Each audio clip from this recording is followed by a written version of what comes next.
তিতাবৰত এতিয়াও আবদ্ধ হৈ আছে ২৪টা পৰিয়াল। বিভিন্ন ৰোগে দেখা দিছে তিতাবৰৰ বিল গাঁৱত। জ্বৰ, খজুৱতি আদি ৰোগত আক্ৰান্ত হৈছে বন্যাৰ্ত। চাৰিওফালে পানী হোৱাৰ বাবে আবদ্ধ হৈ আছে লোকসকল। দৰ্শকসকলক আচলতে যি ITI আছে ডফলাটিঙৰ ফালৰ পৰা সেই সম্পূৰ্ণ পথটো জলমগ্ন হৈ আছে। কোনো ইয়াত খোজকাঢ়ি আহিব নোৱাৰে আৰু সম্পূৰ্ণভাৱে বন্ধ হৈ আছে এই পথটো মই দৃশ্যাংক দেখুৱাই লওঁ। পোনে পোনে নিউজ 18 অসম নিউজৰ দৰ্শকসকলক দেখুৱাই লওঁ।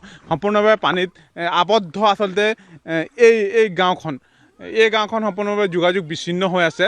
মই পোনে পোনে যাম আচলতে দেখুৱাম, ইয়াৰ পৰিৱেশ দেখুৱাই লৈছোঁ। দাদা, আপুনি এজন জ্যেষ্ঠ নাগৰিক হিচাপে আপোনাক সুধিছোঁ গাঁওখনৰ। আপোনালোকে ইয়াত আবদ্ধ হৈছে, চাৰিওফালে আপোনালোকে পানী আপোনালোকে কি খোৱা খাদ্য পাইছে, কি পাইছে সাহায্য? এতিয়া আমাৰ মানে খাদ্য যিখিনি পাবলগীয়া পাইছোঁ বাৰু। কেইদিন আহিছে প্ৰশাসনৰ লোক? কেইদিন আহিলে আপোনালোক? প্ৰশাসনৰ লোক মানে পঞ্চায়তৰ পৰা 2 দিন আহিছে মাল। ইয়াত পাৰ হ'ব নোৱাৰে, কেনেকৈ পাৰ হৈছে? এদিন নাও এটা কৰিছে, NDRF বাহিনী আহিলে, তেওঁলোকে এদিনে মানে প্ৰদান কৰিব। হয়, এদিন প্ৰদান কৰিব। গাঁওখনত দেখিব পাইছোঁ কিমান পৰিয়াল আছে? ইয়াত আমাৰ 24 ঘৰ আছে। আপোনাৰ দেখিব কোনোফালে যোগাযোগ নাই। আপোনালোকে অকল গাঁওখন আবদ্ধ হৈ আছে, চাৰিওফালে পানী, হয়, অসুবিধা হৈছে। হয়, তো আমাৰ প্ৰব্লেমটো হৈছে কি, আমাৰ আজি 50-60 বছৰ এইটো দুৰ্যোগে ভুগি আছোঁ। আমি মানে প্ৰত্যেকবাৰে ইলেকশ্যন আহে যায়, আমি এটাই অনুৰোধ কৰি থাকোঁ যে আমাক ৰাস্তা পদূলিটো দিয়ক। ৰাস্তাটো দিলে আমি বাচিলোঁ, কিন্তু ৰাস্তাটো নোহোৱাৰ কাৰণে আমাৰ অসুবিধা হৈছে।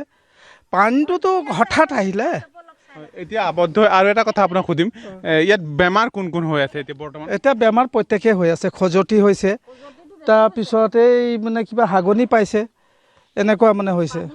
তাৰপৰা গৰু হয় তেওঁ অতি তাৎপৰ্যপূৰ্ণ কথা এটা আগবঢ়াইছে, কাৰণ তেওঁ এই অঞ্চলটোত আচলতে খজুৱতিৰ পৰা ডায়েৰিয়া হৈছে। বিভিন্নজন লোক চিকিৎসকৰ দল আচলতে আহি ইয়াত উপস্থিত হ'ব লাগিছিলে, কিন্তু চিকিৎসকৰ দল আহিব পৰা নাই, কাৰণ কেইপোনে পানী হৈ আছে।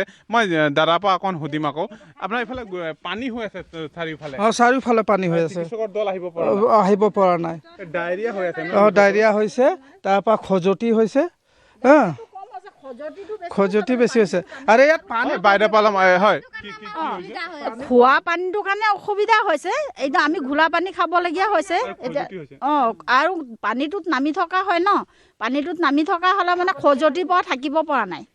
কোন শিশু আছে, তেওঁলোকক আচলতে কি অসুবিধা হৈছে? আৰু যি মহিলাসকল আছে বা গাঁওখনত চিকিৎসকৰ দল আহিব পৰা নাই তেওঁলোকে, আপোনালোকে কিবা স্বাস্থ্যকৰ্মীৰ পৰা কি সুবিধা পাইছে আপোনালোকে? আমি এতিয়ালৈকে একো সুবিধা পোৱা নাই। সেইপাৰে আহি পেলাই কেইটামান 1-2 মানুহ পাৰ হ'ব পাৰিছে, মানে মহিলাকেইটা পাৰ হ'ব পৰা নাই, ল'ৰা ছোৱালী পাৰ হ'ব পৰা নাই।